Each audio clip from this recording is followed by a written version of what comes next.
Adversarios del bien hacer. Entre la fruta variada del Espíritu,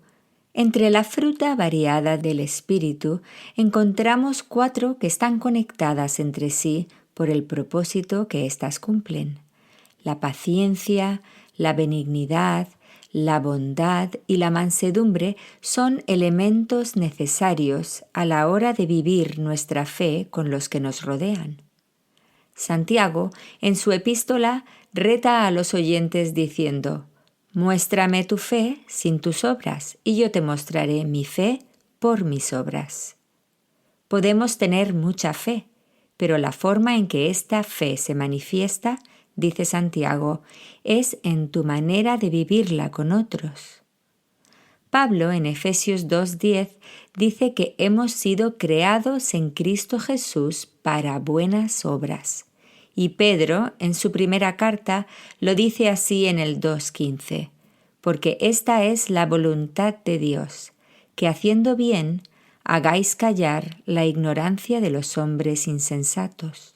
Cuando conocemos a Cristo como nuestro Salvador, no nos lleva al cielo de inmediato, nos deja aquí con el propósito de mostrar esta fe salvadora para que quizás otros quieran también ir a Cristo para salvación.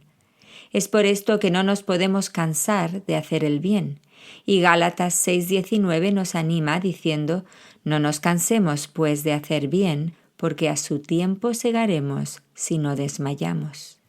Las obras de la carne impiden que hagamos este bien que queremos y debemos hacer. Pablo describe esta lucha en Romanos 7:19. «Porque no hago el bien que quiero, sino el mal que no quiero, eso hago».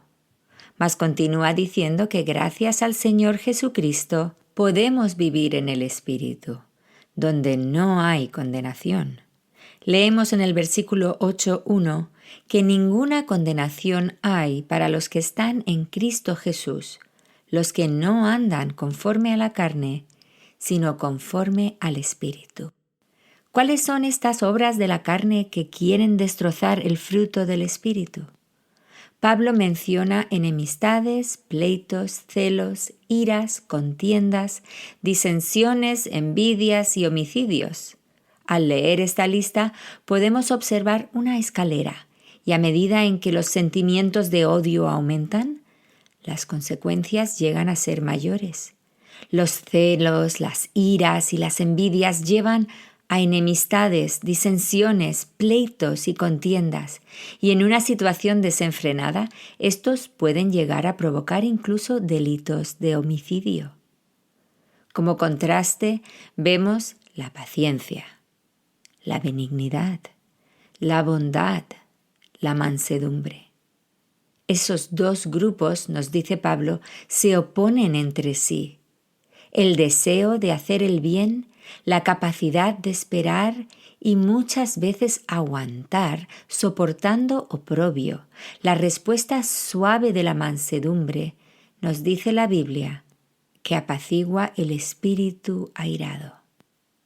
Cuando Jesús pidió amar al prójimo como a nosotros mismos, estaba pidiendo la humildad de Cristo, descrita en Filipenses 2. Podríamos resumir la lucha entre estas obras de la carne y el fruto del Espíritu como una lucha entre el orgullo y la humildad. El orgullo nos llevará a defender siempre nuestra propia opinión, a pelear porque nuestra voluntad sea hecha, mientras que la humildad nos llevará a estimar al prójimo y desear hacer el bien, porque esta es la voluntad de Dios.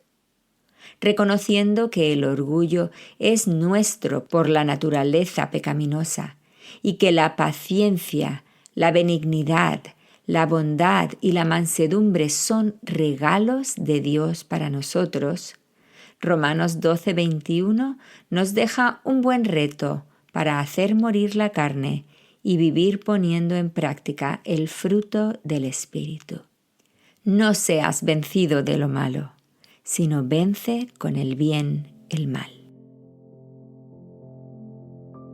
Estás escuchando Reflejos de su Gloria, un programa que tiene como objetivo compartir las enseñanzas de las Escrituras, celebrando la gloria de Dios al conocerle más y mejor.